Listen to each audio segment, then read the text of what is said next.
Morning all. A bit bright in here. I actually found my little giraffe for my overdrive. It was in a box, so I was looking for something else, and there you go.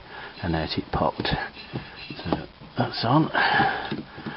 Not brilliant. Bit of a tidy up to do. So I'm happy with that. So steering wheels off. Taking the cowling off, taking the dash out. Trying to find out where the little fault is. I've got a fault on my indicator. It's floppy as floppy Joe's. When I actually use my indicator to flash, my left indicator comes on and sticks on, and notice that on the motorway. So plus I've also got to do my dash light. One doesn't work, which is this little light here. I did check it and put a new switch on not long ago, some months back. And I've changed the bulbs in here from Charlie's CCC, which is great, but they don't work because this don't work. So I've got to find out why that doesn't work. I've also got one of my jets blocked up in my washers. I'm going to try and unblock that as well. It's not MOT time yet, but I mean, at the end of the day, it doesn't work. It did work. I'm going to try to blow it through, or if I take the dash out, I might be able to winkle it in and get it out and have a little blow through it. Anyway. Talking ahead, I'd like to change these two screws which are a bit rusted, and one or two in here, but I haven't got the screws.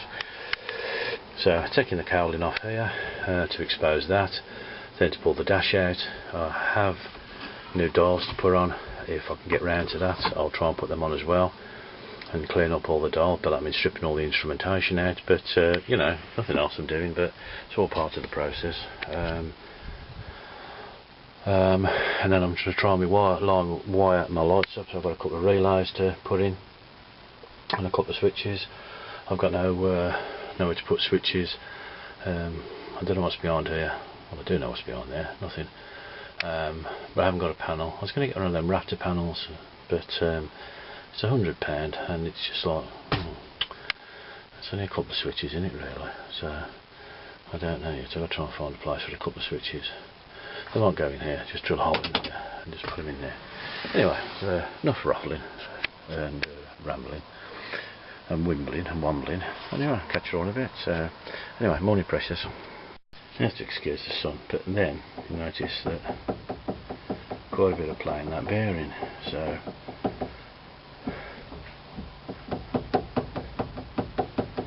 change bearing there to get it out. This is going to be interesting, isn't it? I have a spare which is there, so get the old bearing out and drop the new bearing in. Sounds easy, doesn't it? But you know something, I bet you it isn't. Cheers. Not a pretty sight. Tell you when you seem as though you're floundering in the dark, but I have no idea how these come out, but it's going to take all day and probably the next week. But I won't give in, so it's going to come out, end of story. Cheers. Well, I honestly feel that's a bodge job. I think, as you say, that's an all day job. Take the steering column off and strip it and try and do it that way. I have got it in. I put a sleeve over and knocked it on. This looks a bit tappy here. Whatever, but yeah, it's on. I've put the steering wheel on and it spins, and there's no movement in that now at all. I've whizzed the wheel backwards and forwards. I had all the bearings out and the little balls. Most of this stuff is all broken up and I've got that out. I'm just going to have to hope and pray that there's no other bits gone in there, but that's certainly on the drawing board to never do again, or try and get. I have another spare steering column, is to literally work at it and refurb it just in case. But not a happy camper all day doing this practically, and it's not what I wanted to do. But I think that it could fail the MOT, because there was quite a lot of play in the top bearing. And you know what the MOT people are like. Well, there's no play in that at all now. So there you go. So as long as there's no bits gone in there and dropped into the steering, if it is, well, I'm going to look a bit of a chump, aren't I? But anyway, there you go, honest as I go. So that is a nightmare. That is a bloody nightmare. I have no idea apart from, as you say, stripping the column out, stripping the column in half and then trying to get it out. But if it has to be next time, it will be next time. Cheers folks. Well, sadly I think that was a bit of a wasted day. Very frustrating.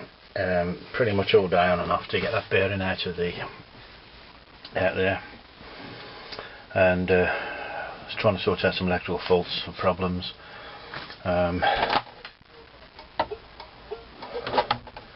One of them is indicators, but it's the indicator stalk is worn, and the little contacts are not making very good contact, so possibly a new one is called for.